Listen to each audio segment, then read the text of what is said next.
Welcome to She's All Business. I'm Sophia, and I'm so excited to introduce you to our guest today, Emily Pavis. She's going to talk to us about her life and how she became a public relations coordinator at Zimmermann, an Australian luxury brand. Emily, welcome. Thanks so much for being here. Thanks so much for having me. Yeah, of I'm course. so excited to be here. Everybody that's in marketing and PR, I Yeah. just love to know what their favorite marketing campaign is. Right now, I would say Zendaya for Louis Vuitton's Murakami capsule. Yes. Their reissue of that whole collection. It's so Y2K and it's so novel. It's so young and it's so fun. It's bright and Zendaya just looks fantastic. Well, of course. Of course. I remember talking to you about this a long time ago about the Calvin Klein Jeremy Allen White campaign was just so good. Yes. I love it. No, you're right. The Calvin Klein campaigns just rock my world. Oh, yeah. Even just Marky Mark and Kate Moss back in the 90s. Of course. So good. Yeah. So great. There was a really good book actually called Champagne Supernovas, and I highly recommend it. Okay. It follows Kate Moss, Alexander McQueen, and Marc Jacobs from the start of their career. Oh, it's gosh. written by someone who used to be a reporter for Page Six. So it reads kind of like a gossip tabloid, but it's memoir. Yeah. And it's about these fashion icons, and it goes into Marky Mark and Kate Moss and that the whole idea behind the campaign. And he was like, Kate Moss, she's so shriveled up and tiny, this is gross, I can't do this. But then it just ended up becoming social domination. It's everyone knows that campaign, and it's so good. It changed the trajectory of fashion. So I'm curious, what do you do in your free time when you're not working? My spare time, free time is a little bit limited, but I'm really into thrifting and antique furniture sourcing. And I just moved apartments from the East Village to Brooklyn, from a studio to a 1-bedroom with my boyfriend. And he's given me full creative control over the apartment, and As he should. Have so much we have so much space now compared to my studio. Yeah. I'm like, what do I even put in here? And it's just been so fun because the area that we live in Brooklyn just has so many antique furniture stores, and they're so affordable, and if you have good taste, it's a really easy thing to do. How would you describe your aesthetic, I guess, with your home, how you're going to curate it? All right, so I love this question. It's kind of crazy, but it's mid-century modern 70s, so lots of wood, lots of colors, the palette's kind of orange, red, dark green, and also industrial at the same time. I think mid-century modern is, inherently industrial, but I wanted to go even more industrial just to keep that androgynous feel, because it is me and my boyfriend living together. Yeah. I mean, if I did have full creative control, it would be French chateau, pink and ruffles and all of that. But I think that living with my boyfriend and getting to experiment in this way is kind of testing my creative boundaries and seeing I actually do love this side of it that's not so femme. I love that for you. Yeah, thank Congrats. you. Thank you so much. Of course. Yeah, it's a big step.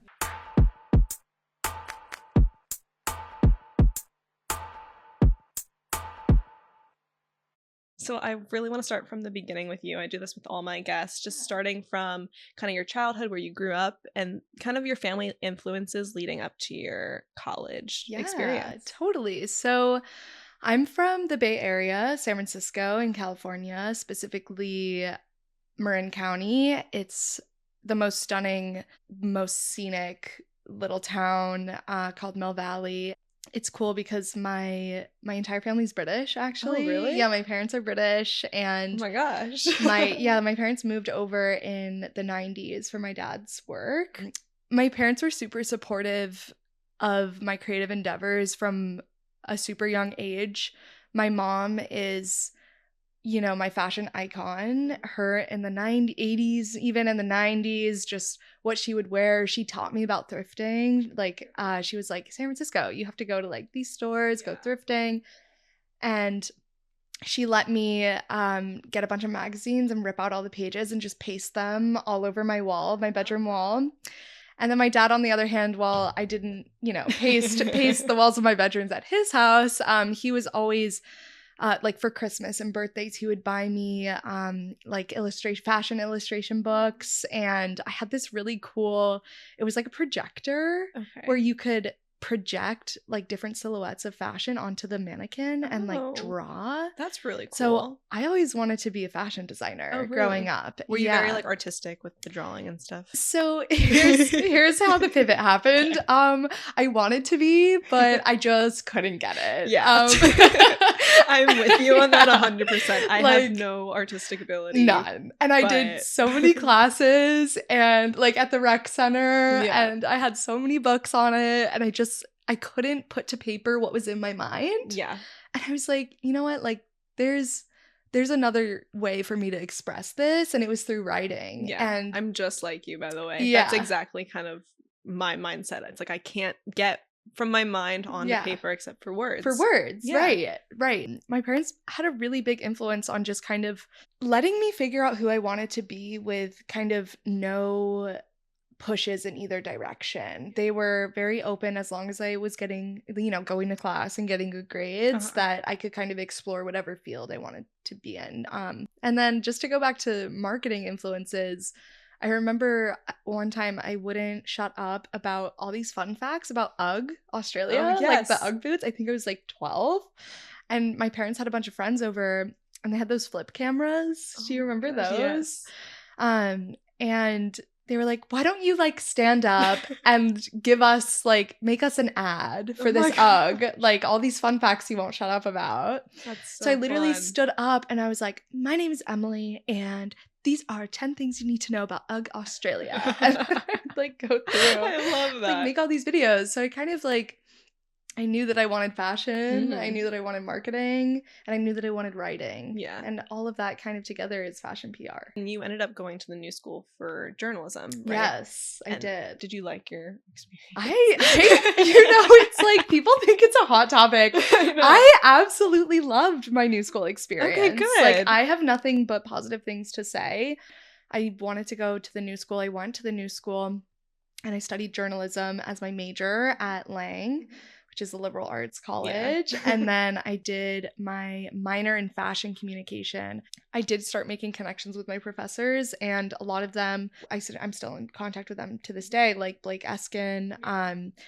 We're always connecting about interns and internship opportunities, and just kind of seeing if there's ever some overlap to come back and talk to current students. I just wish I had more of those, because the New School, their professors are professionals in their fields. That was one of the reasons why I was drawn to the New School. Yeah. It's like they're currently working in the industry, or they just retired from the industry. Exactly. And they're like pros.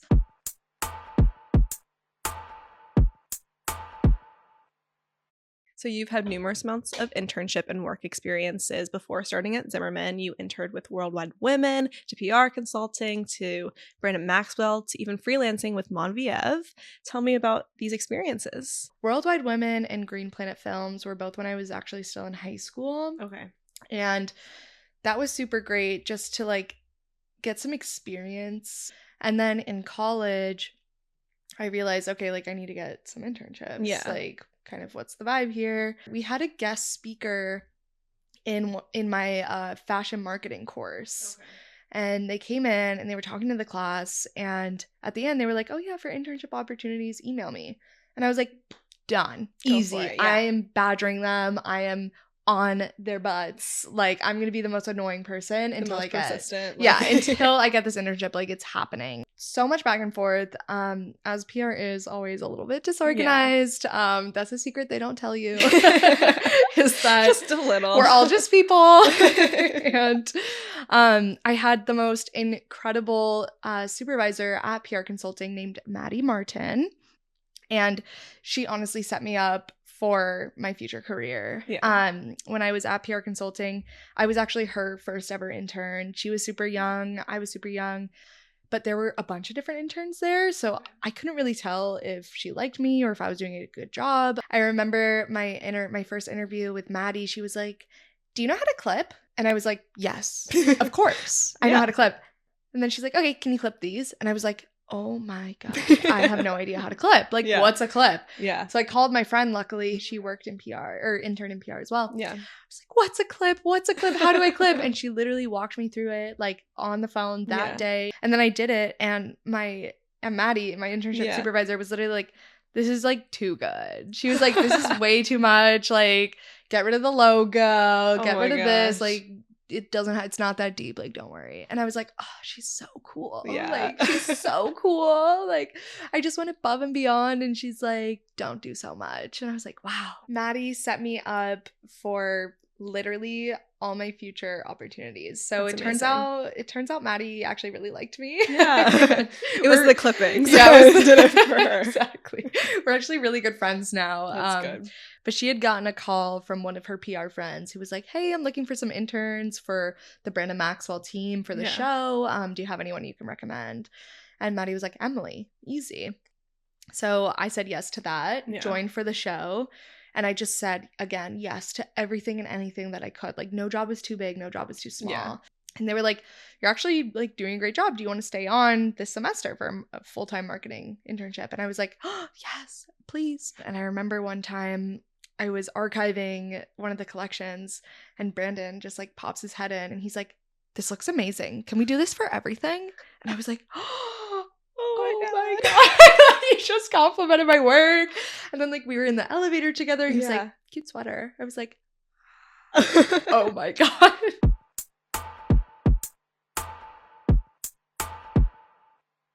Through the new school, I was going to graduate a semester early. So I was going to finish classes in December. And at this point, I didn't really know what I was going to be doing for work. I was freelancing with Mom Viev on the side, but they didn't have a full-time position for me. And it's a very small haute couture bridal accessories company. So then Maddie messages me and she's like, oh my God, like Zimmermann just emailed me. They're looking for a PR assistant, but like, I'm very happy at my position at PR Consulting. Do you want the email? And I was like, what? Yes, please. Like, are you kidding me? That's so incredible.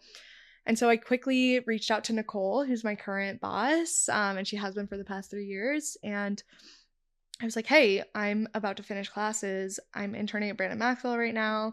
I have all this experience. I'd love to apply to the position. And she instantly responded and we instantly scheduled an interview. I remember I ran out of Brandon Maxwell at my lunch hour and like had her on Zoom while I was at like this really loud cafe. But I was like, you got to do what you got to do. Exactly. And then she passed me on to HR, who passed me on to the president, who passed me back to Nicole. And this was all in 24 hours. HR called me and was like, do you want the position? Like, we want to hire you. Oh my gosh. And I was like, I was trying to be super like cool and laid back. Yeah. And I was like, can I get back to you? Yeah. And she was like, why?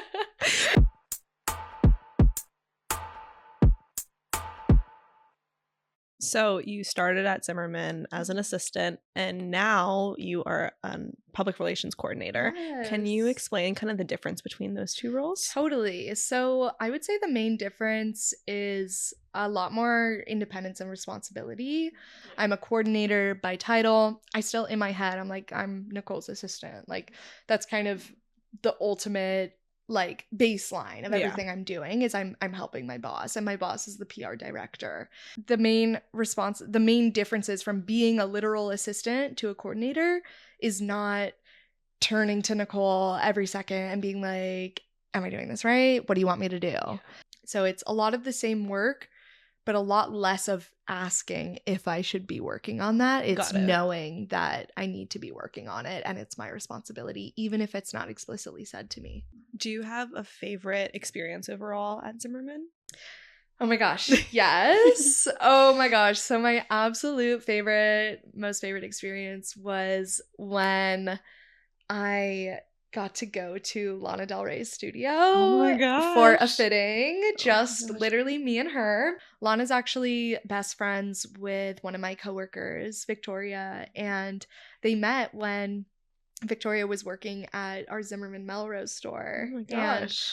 And Victoria let me know that Lana needed a couple looks and that she wasn't going to have time to stop by the store. So she wanted me to bring a bunch of looks to Electric Lady Studios, where Taylor Swift records. Anyways, Jack Antonoff is like in the booth recording. I come in, Lana and Jack are like in the studio. Lana's dad is there too. I'm like, this is crazy. Wild. I'm like, what is going on? She like walks in and she's like, hi. She's just as nervous as me. Like, we're both just like so nervous because it's her favorite brand. Yeah. I'm showing up with like bags of Zimmermann, and she's like so like down to earth and like flattered by the entire experience. She's like, are you sure I can like try these on? I was like, oh my God, I'm like zipping her up. Yeah. It's like literally just us in the studio. Girl, you're famous. Of course you can try these on. We want you to wear these clothes. Yeah. We wore Zimmermann for her entire tour, and that was just such a special experience. To have a direct hand in that. Yeah. To be able to actually, you know, be a part of something that's gonna change so many people's lives. I'm Totally. a huge Lana Del Rey fan. Yeah. I saw her in concert when I was like 15 with my best friend at the time and our moms, and Yeah. we're wearing the flower crowns. Yeah. And, you know, Lana Del Rey raised me. So the second Vic was like, hey, do you want to go to her studio? Yes. I literally jumped in an Uber and was there, Yeah. like, instantly. And it was another incredible, you know, growth opportunity professionally, because my boss trusted me to do that. I was gonna say, alone. that must feel amazing. She was like, go, let me know how it goes. I was like, oh, okay. Like, if thank you say so. Yeah. I genuinely had no idea what to talk about. Yeah. The only thing I could talk about was the fact that I had gone on a date with my boyfriend the week before at a casino. Oh my gosh. And I literally was like, why am I wasting my time with Lana Del Rey talking about a man? Like, I know, oh my God. Man, really. A man. Really. And Lana Del Rey had given me a bottle of water. Oh. And I still have it. Oh my gosh, do you? It's like a glass bottle. Oh.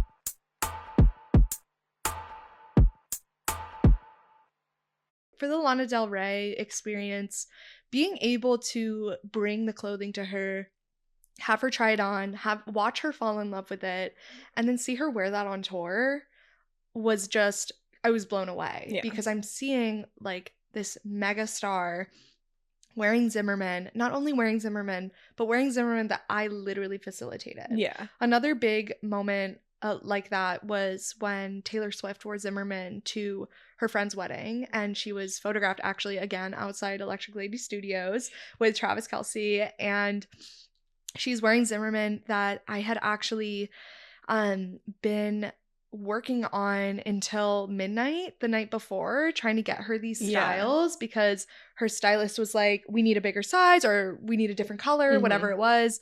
And I'm like coordinating with all the different stores. It's difficult because this one style is actually on sale, so it's like, how do I get this to her on time?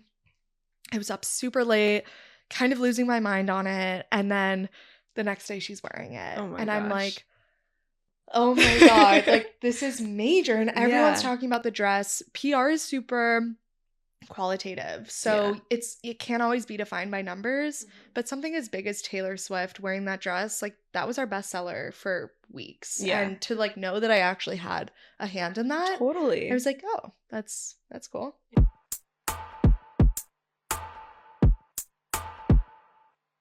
You're working really closely with interns all the time. Yeah. What do you think is one of the biggest mistakes you see interns making? So this one gets me every time. Yeah. And it gets me so frustrated. Is when they don't take notes. Yeah. When I'm giving them detailed instruction and they're just sitting there and nodding their heads. Yeah. Take notes, even if you're faking it. Like, take notes. Don't just stare at me blankly. Yeah. Just take notes, because I know in 30 minutes you're going to ask me a question that I had just explained to you. Yeah. That you could just refer to your notes and find out. Yeah.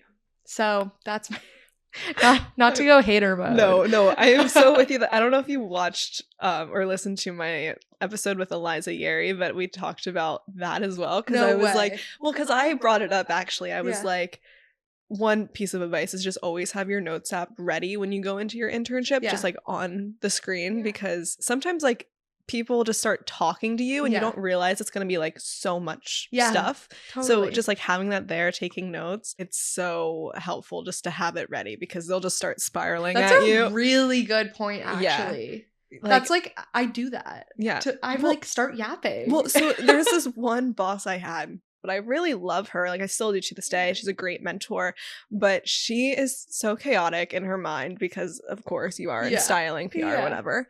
I like to self-identify as that as well. Just a chaotic mess. Literally me. If Like, I had two inside. words to describe myself, chaotic mess. Chaotic mind. No, but literally that's her. And she Yeah. would just start literally talking to me. She's like, you should take notes, blah, blah, blah, blah, blah, blah, blah. Yeah. You need to do this, blah, blah, blah. And I'm like, okay, I can take notes, but I need you to just like pace yourself so I can get everything you're saying. Yeah. But no, that's Then a you start huge... taking notes and it's like someone's life story. No. You're like, No, she gives me relevance? she, like- Then also while we're on the topic, Yeah. brand spelling. Okay. That's a major one that I run into a lot at Zimmermann just because of that extra N on the end. But please do not email me and apply to the position if you're going to do the brand name spelling wrong. I just can't. It's also not just interns. It's like third parties all the time. Yeah. But honestly, what I really appreciate is that extra email. Just saying like, Yeah. ooh, sorry, typo. I meant to say this. That's good to like, know. Don't be afraid to like double reach out, email. That's good to know though, because like sometimes it's like, oh well, I already sent them one email. I don't want to be annoying or persistent sending like a second email like 5 seconds later. Do it. Yeah. It doesn't matter. Yeah. I should just add in the disclaimer that what I'm speaking of throughout this interview is like for Emily Pavis as a boss and as a professional. It's completely unrelated to Zimmermann as a brand. I'm by no means a brand representative or anything like that. But it's a lot of great advice that honestly will probably be the same and no matter where you're going. I agree. Yeah. But just throwing that out there.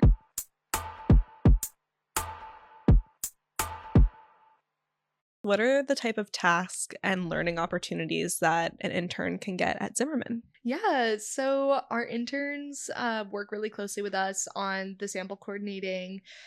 We have interns on email with stylists and editors, facilitating pickups and returns, making sure that all the garments come back and all the garments are sent out in the first place. Mm-hmm. Our interns really help us with our monthly press reports, so a lot of clipping and just compiling all that press into one PDF for us. And, you know, they do other things like steaming the collections and just organizing the sample closet. It's all work that's extremely helpful for us as a team so that my director and I can focus on, bigger brand ideation. Yeah. And they just really help us with the smaller tasks that, of course, still need to get done. Uh-huh. If we don't have an intern, I'm doing it. Exactly. You know what I mean? Like, none of the work is busy work. There's always something very important and very timely for our intern to be working on, whether that's creating an international shipment and working out the invoice details for that or steaming the collection. It all goes a really long way. And I think the overall learning objectives would be getting that in-house experience, seeing how a brand works from the inside, and making those connections with people in the fashion industry that you wouldn't have access to. Whether you're in an agency or with a styling team, you wouldn't get access to the in-house of, oh, the wholesale team is right there, the e-commerce team is right there, the retail team is right there. So just getting kind of that well-rounded experience of working in-house. Getting an internship can be extremely difficult. I feel like we both know this. Yeah. What can high school and college students be doing right now to set them apart from other candidates? I would say just say yes to every opportunity and put yourself out there. When I was in college, I was DMing editors all the time. Literally just being like, hey, I love this story you wrote. Do you want to grab coffee? Yeah. Boom, network, connection made. It also really helps to know people in the industry. Mm-hmm. I have so many friends who are reaching out like, hey, like I need to hire an intern. Like, do you know who I can hire? Like, who do you recommend? You have to make a good impression with your first internship supervisor, just like I did on Maddie. Yeah. And Maddie set me up for not only another internship, but my full-time job now. Yeah.